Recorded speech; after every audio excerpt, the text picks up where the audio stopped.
सम्मान की इच्छा। एक बार की बात है, श्री कृष्ण और अर्जुन कहीं जा रहे थे। रास्ते में अर्जुन ने श्री कृष्ण से पूछा कि प्रभु, एक जिज्ञासा है मेरे मन में, अगर आज्ञा हो तो पूछूं। श्री कृष्ण ने कहा, अर्जुन, तुम मुझसे बिना किसी हिचक कुछ भी पूछ सकते हो। तब अर्जुन ने कहा कि मुझे आज तक यह बात समझ नहीं आई है कि दान तो मैं बहुत करता हूँ, परंतु सभी लोग कर्ण को ही सबसे बड़ा दानी क्यों कहते हैं। यह प्रश्न सुन श्री कृष्ण मुस्कुराए और पास में ही स्थित दो पहाड़ियों को उन्होंने सोने का बना दिया और बोले कि हे अर्जुन, इन दोनों सोने की पहाड़ियों को तुम आसपास के गांव वालों में बांट दो। अर्जुन प्रभु से आज्ञा लेकर तुरंत ही यह काम करने के लिए चल दिए। उसने सभी गांव वालों को बुलाया और सोना बांटना शुरू कर दिया।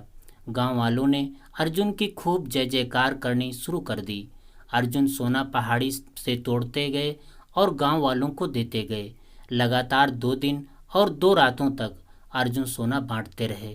गांव के लोग वापस आकर दोबारा से लाइन में लगने लगे थे। इतने समय पश्चात अर्जुन काफी थक चुके थे। जिन सोने की पहाड़ियों से अर्जुन सोना तोड़ रहे थे, उन दोनों पहाड़ियों के आकार में जरा भी कमी नहीं आई थी। उन्होंने श्री कृष्ण से कहा कि अब मुझसे यह काम और न हो सकेगा, मुझे थोड़ा विश्राम चाहिए। प्रभु ने कहा कि ठीक है, तुम अब विश्राम करो। उन्होंने कर्ण को बुला लिया और उससे कहा कि इन दोनों पहाड़ियों को सोना इन गांव वालों में बांट दो।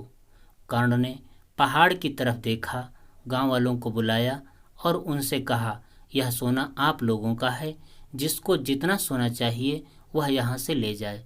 ऐसा कहकर कर्ण वहाँ से चले गए। यह देखकर अर्जुन ने श्री कहा कि ऐसा करने का विचार मेरे मन में क्यों नहीं आया। इस पर श्री कृष्ण ने जवाब दिया कि तुम्हें सम्मान प्राप्त करने की इच्छा के कारण तुम स्वयं पहाड़ी में से खोदकर उन्हें दे रहे थे। तुम में दाता होने का भाव आ गया था।